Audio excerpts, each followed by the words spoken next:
हे दोस्तों, एक smart young आदमी था जिसने डिसाइड कर लिया था कि वो एक बहुत अच्छा मैनेजर और लीडर बनके ही रहेगा, चाहे कुछ भी हो जाए। क्योंकि उसे ये बात समझ में आ गई थी कि लाइफ में खुशी से आगे बढ़ते रहने के लिए उसमें मैनेजमेंट और लीडरशिप स्किल्स का होना बहुत जरूरी है। बिकॉज अगर हमें कुछ भी बड़ा करना है तो उसके लिए हमें दूसरों की हेल्प लगेगी ही, कभी ना कभी लोगों से डील करना ही पड़ेगा। और अगर इन स्किल्स में हम पीछे रह गए तो हमारे ज्यादा आगे बढ़ने के चांस भी कम हो जाएंगे। अब ये रीजंस और ऐसे ही बहुत से इंपॉर्टेंट रीजंस की वजह से वो एक ऐसे परफेक्ट मैनेजर को सर्च करने निकल गए जो उन्हें ये क्रूशियल स्किल सीखने में उनकी मदद करे, जिसके लिए शायद वो काम भी कर सके और फिर इवेंचुअली खुद भी जिसकी तरह बन सके। सो फॉर दिस वो लिटरली एक कंपनी से दूसरी कंपनी घूमने लगे। बड़ी से बड़ी, छोटी से छोटी हर कंपनी के मैनेजर से वो मिलने लगे और उन सबके इंटरव्यूज लेने लगे। वो अलग अलग शहर गए, यहाँ तक कि अलग अलग कंट्रीज भी गए उन परफेक्ट मैनेजर्स की तलाश में। लेकिन अनफॉर्चुनेटली उन्हें एक भी ऐसा मैनेजर नहीं मिला जो सच में एकदम इफेक्टिव था और जो उनके हिसाब से परफेक्ट था। जितने भी मैनेजर से वो यंग आदमी मिले और जिनके इंटरव्यूज लिए, वो सारे के सारे मैनेजर्स बस दो टाइप्स में से ही एक निकलते थे। या तो वो ऑटोक्रेटिक मैनेजर्स होते थे, मतलब ऐसे मैनेजर्स जिसका अल्टीमेट एम होता है कंपनी को प्रॉफिट दिलाना, ऑर्गेनाइजेशन को फायदा दिलाना, जिसमें वो बहुत अच्छे भी होते थे। पर ऐसे टाइप के मैनेजर्स को ज्यादातर काम करने वाले एम्प्लॉइज जरा भी पसंद नहीं करते थे। या तो बाकी बचे मैनेजर्स दूसरे टाइप के होते थे, जिसे बोलते हैं डेमोक्रेटिक मैनेजर। मतलब ऐसे मैनेजर जो कंपनी के लोगों के बारे में पहले सोचते हैं, कंपनी के बारे में बाद में। ये मैनेजर सपोर्टिव होते हैं, जिन्हें ज्यादातर काम करने वाले बहुत पसंद करते हैं। अब ये दोनों टाइप के मैनेजर्स ठीक तो होते हैं, बट दोनों में कुछ बड़ी प्रॉब्लम्स भी है। एग्जाम्पल, जो ऑटोक्रेटिक मैनेजर होते हैं वो कंपनी को रिजल्ट तो जरूर दिलाते हैं, पर रिजल्ट्स दिलाने के चक्कर में ऐसे मैनेजर्स कभी अपनी टीम के मेंबर्स को, कंपनी के एम्प्लॉयज को कभी खुश नहीं रख पाते। जबकि दूसरी तरफ डेमोक्रेटिक मैनेजर्स अपने लोगों को खुश तो जरूर रख पाते हैं, पर कंपनी को जो डिजायर्ड रिजल्ट्स चाहिए और प्रॉफिट चाहिए वो नहीं दिला पाते। और ये दोनों ही मेजर इश्यूज थे जो उस आदमी को परेशान कर रहे थे। उन्हें ऐसा कोई इफेक्टिव मैनेजर मिल ही नहीं पा रहा था जो सच में परफेक्ट था दोनों साइड से। थोड़े बहुत जो उन्हें सही मैनेजर्स मिले भी थे, वो उन्हें इंटरव्यू देने के लिए रेडी नहीं थे। सो इसीलिए फिर वो आदमी परेशान होकर थक हार के वापस अपने घर आ गए। घर आके वो सोचने लगे कि शायद उन्हें ऐसा कोई इफेक्टिव मैनेजर मिल ही नहीं पाएगा जो उन्हें परफेक्ट मैनेजमेंट स्किल सिखा सकेगा। पर तभी आयरॉनिकली उन्हें किसी से अपने पास के ही टाउन के एक मैनेजर के बारे में पता चला, जिसकी हर कोई बहुत तारीफ करता था। हर कोई इस मैनेजर के साथ काम करना चाहता था।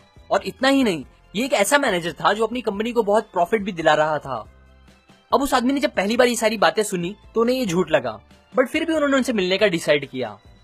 जब वो कॉल करके उस मैनेजर का अपॉइंटमेंट लेने गए तो उन्हें एकदम इजीली मिल गया, जिस पर वो आदमी सोचने लगा कि अरे काय का परफेक्ट मैनेजर, इतना अच्छा होता तो उसको मुझसे मिलने का टाइम भी नहीं होता। पर फिर भी क्योंकि वो नजदीक ही रहते थे, इसलिए वो उनसे मिलने चले ही गए। अब फाइनली जब वो आदमी उस मैनेजर से मिले, तब हमेशा की तरह उस मैनेजर से भी उन्होंने अपना सेम क्वेश्चन पूछा। क्वेश्चन ये था कि आपको क्या लगता है कि आप किस टाइप के मैनेजर हो, या आप अपने आप को एज अ मैनेजर कैसे डिस्क्राइब करोगे। तो इस पे उस मैनेजर ने रिप्लाई किया कि मैं एक 1 मिनट मैनेजर हूं। वो आदमी ये सुन के थोड़ा सरप्राइज हो गए, क्योंकि अभी तक उन्होंने जितने भी मैनेजर से ये क्वेश्चन पूछा था उन सबका आंसर थोड़ा बहुत तो अलग ही होता था, बट फिर भी उन सबका मतलब इन दो टाइप्स में से एक में ही आता था। या तो वो ऑटोक्रेटिक मैनेजर होते थे या तो वो डेमोक्रेटिक होते थे। पर इस मैनेजर के साथ बात कुछ और थी। सो सरप्राइज होते हुए वो उस मैनेजर से पूछते हैं, 1 मिनट मैनेजर मतलब मैं समझा नहीं। तो मैनेजर हंसते हुए उसे बोलते हैं, मैं अपने आप को ये बोलता हूं क्योंकि मुझे बहुत कम टाइम लगता है लोगों से बहुत ज्यादा रिजल्ट्स निकालने में। ये सुन के वो आदमी को जरा भी यकीन नहीं हुआ, जो चीज उस मैनेजर को फौरन दिख भी गई। इसीलिए फिर वो उस आदमी को बोलते हैं, देखो अगर तुम्हें सच में जानना है कि मैं कैसा मैनेजर हूं तो तुम मेरे टीम के मेंबर से बात करो, वो तुम्हें एकदम अच्छे से बता देंगे। इस लिस्ट में कुछ लोगों के नाम हैं जिनसे तुम जाके अभी बात कर सकते हो। सो वो आदमी उस लिस्ट को लेता है जिसमें 6 लोगों के नाम होते हैं, जिसमें से वो डिसाइड करते हैं कि वो 3 लोगों से तो एटलीस्ट बात करेंगे ही। और ये सोच के वो उस मैनेजर के ऑफिस से निकल जाते हैं। सबसे पहले वो जाते हैं मिस्टर ट्रेनल नाम के आदमी के ऑफिस में, जिनसे बात करके उन्हें पता चलता है कि हाँ, सच में 1 मिनट मैनेजमेंट का कॉन्सेप्ट एक सच है, और अगर उन्हें भी एक ऐसा इफेक्टिव मैनेजर बनना है तो उन्हें 3 1 मिनट सीक्रेट्स को फॉलो करना होगा। अब 3 में से पहले सीक्रेट के बारे में ट्रेनल खुद ही उन्हें समझाते हैं, जिस सीक्रेट को वो लोग बोलते हैं 1 मिनट गोल सेटिंग। और इस सीक्रेट को अप्लाई करने के लिए उन्हें ये फॉलोइंग चीजें करनी होगी। सबसे पहले कंपनी और एम्प्लॉयज के हर गोल को क्लियर करना होगा, क्योंकि बहुत बार क्या होता है कि कंपनी के गोल्स कुछ और होते हैं और एम्प्लॉयज के कुछ और, जिसकी वजह से फिर कुछ भी अच्छे से नहीं हो पाता। इसीलिए सबको पहले कॉमन गोल्स पे एग्री होना चाहिए। दूसरी चीज, सबको पता होना चाहिए कि आइडियली उन्हें काम कैसे करना चाहिए, उनका बिहेवियर कैसा होना चाहिए और कैसा उनका काम दिखना चाहिए। तीसरी चीज, अपने एक एक गोल को सबको एक पेपर पे लिखना चाहिए, वो भी 250 वर्ड्स के अंदर।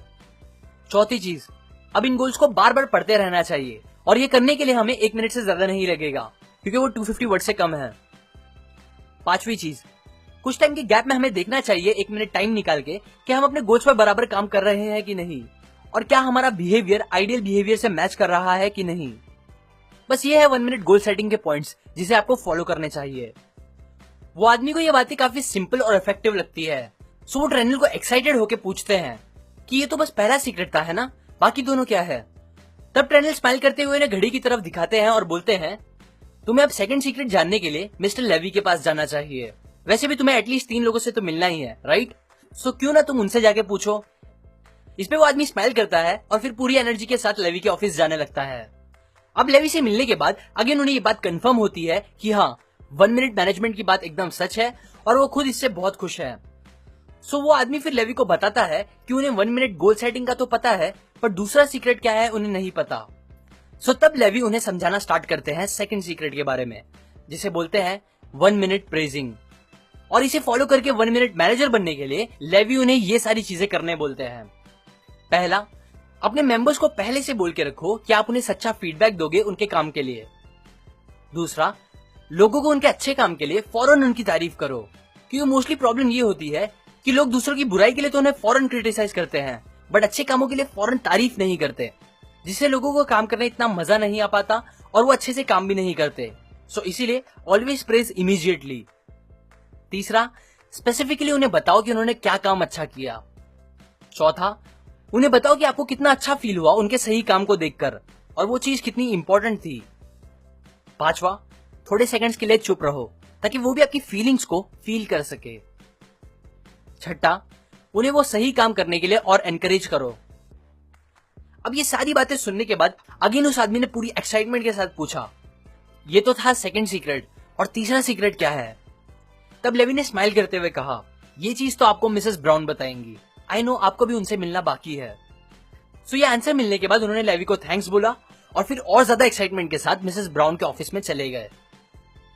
मिसेस ब्राउन एक 50 साल की वेल ड्रेस्ड औरत थी जिन्होंने 1 मिनट मैनेजर बनने के थर्ड सीक्रेट के पॉइंट्स उस आदमी को बताना चालू किए, जिसे बोलते हैं 1 मिनट रेप्रीमेंड। रेप्रीमेंड मतलब आप बोल सकते हो लोगों को उनकी गलती बताना, गुस्सा करना, डिसअप्रूव करना कोई चीज एक्सेट्रा। और इस लास्ट सीक्रेट को 2 हिस्सों में फॉलो करना चाहिए। फर्स्ट हाफ में पहली चीज ये करोगे, लोगों को इमीडिएटली रेप्रीमेंड करो उनकी गलती के लिए, ना कि गलतियों को जमा करते जाओ और एक दिन सारी गलती गिना दो एक साथ। दूसरा, उन्हें स्पेसिफिकली बताओ कि उन्होंने क्या गलती की है। तीसरा, उन्हें बताओ कि आपको कैसा फील हुआ उनकी इस गलती की वजह से। चौथा, थोड़े सेकंड्स शांत रहो ताकि उन्हें आपकी फीलिंग्स फील हो और रियलाइज हो। ये थी फर्स्ट हाफ की चीजें। अब सेकंड हाफ में पहली चीज ये करो कि उनसे हाथ मिलाओ या फिर उन्हें इन अ वे ये बताओ कि आप उनके साइड पे ही हो। दूसरी चीज, उन्हें याद दिलाओ कि आप उनकी कितनी वैल्यू करते हो। तीसरी चीज, उन्हें रीअफर्म करो कि आप उनको लेके अच्छा ही सोचते हो और बस जो चीज आपको पसंद नहीं आई वो थी उनकी पर्टिकुलर परफॉर्मेंस, बस। चौथा, रियलाइज करो कि जब रेप्रीमेंड खत्म हो गया है तो बस फिर वो खत्म हो गया है। यही थी सारी चीजें जो आपको एक इफेक्टिव 1 मिनट मैनेजर बनने के लिए करनी चाहिए। अब ये सारी बातें सीखने के बाद वो आदमी को बहुत अमेजिंग फील हुआ। उन्हें ये सिंपल येट इतनी इफेक्टिव बातें बहुत यूजफुल लगी जो उन्होंने अच्छे से अपने बुक में लिख के रख ली और उसे फौरन फॉलो करना स्टार्ट कर दिया। बस फिर होना क्या था, फाइनली कुछ साल में वो खुद एक बहुत इफेक्टिव मैनेजर बन गए इन प्रिंसिपल्स का यूज करके।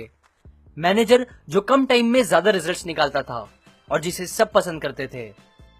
सो सिमिलरली अगर आपको भी इफेक्टिव लीडर या मैनेजर बनना है तो आप भी 1 मिनट मैनेजमेंट जरूर ट्राई करो।